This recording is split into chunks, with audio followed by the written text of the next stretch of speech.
Babylon's Fall is a game that has been in and out of the news for a few years now. It was first teased by PlatinumGames and Square Enix in 2018 and has been off and on quiet since then, with only a handful of details about what we were getting in the game. Finally, in 2021, Platinum and Squenix have been a little more forthcoming about Babylon's Fall.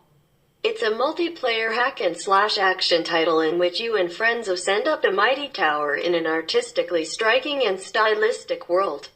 Recently, I got a chance to take a few of my first steps in this ascent. In Babylon's Fall, you play as a being known as a Sentinel seeking to climb a mighty tower called the Ziggurat. There was little detail on why or what this will accomplish in the Babylon's Fall closed beta. But you are quickly dumped into a hub that hosts further player Sentinels on their own quests up the tower. The first thing I noticed about Babylon's Fall is that its environments are quite gorgeous and striking.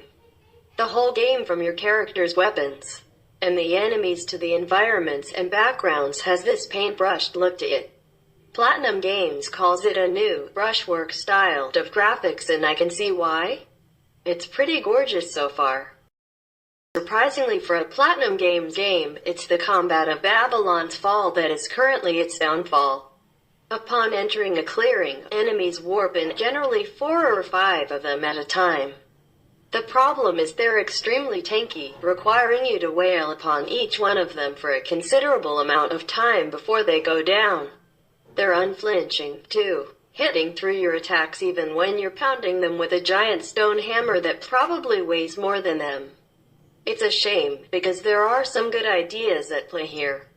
For example, you can equip and make use of 4 weapons in combat. 2 weapons are equipped to your hands, allowing you to strike with them as normal and mix up your attacks.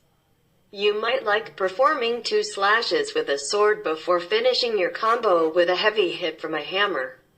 The other 2 weapons are seemingly controlled by a device on your back, and are powered by a gauge that recharges at a decent rate. Choosing your loadout then is something to be considered. You might want to equip a shield in one of your 4 weapon slots to allow you to block, or a ranged weapon such as a bow to do some damage from a distance. Each weapon also has special ability that you can perform by charging an attack, and some have other effects too. Aside from its overly tanky enemies, Babylon's Fall has another issue. Its drab visuals. At no point did I feel like I was playing a PS5 game. The muted color palette combined with rough edges culminate in what can only be described as an eyesore. Character and enemy designs aren't particularly inspiring, either. With a fantasy setting, you have your usual orcs and knights, lacking any additional flair to make them stand out. No synergy is present between the different members of the group. What matters is to go for it. Why not? After all, a lot of hack and slash is based on the principle, but the melees become very muddled, with overwhelming effects and a lack of appalling impact. That a boss does not flinch with each sword blow, very good, but when the least enemy requires 10 blows before oscillating. As much to say that one has the impression to strike against a wall. The action part is therefore not the best managed. And what about the hack and slash and loot part? Well, it's more or less of the same ilk. When we kill an enemy, we are invited to drop their box, whose content we ignored before the end of the mission. Thus, it is impossible to re-equip in the middle of the game, or even to change weapons.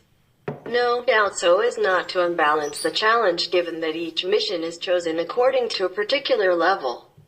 But it is very painful when you discover the game. If there is indeed a main hub, a kind of village, it is impossible to test your equipment there. Want to try a new weapon? You will then have to go on a mission with it. It doesn't suit you. Too bad. You will have to continue until the end of the quest with it, or give up. Among my many runs, I tried using the quick match to see what sort of players I would be paired with, and soon I was met with something I did not like. I was matched with very high-level people, to the point where I was doing one damage to the enemy while getting 3 shot. This led to my run depending mostly on me running away or using my hammer as a lockdown so that I wouldn't be too much of a burden for my allies, because the quest was scaled for 3 players. This proved to me that Babylon's Fall has no matchmaking whatsoever, and I decided to continue making the lobbies henceforth.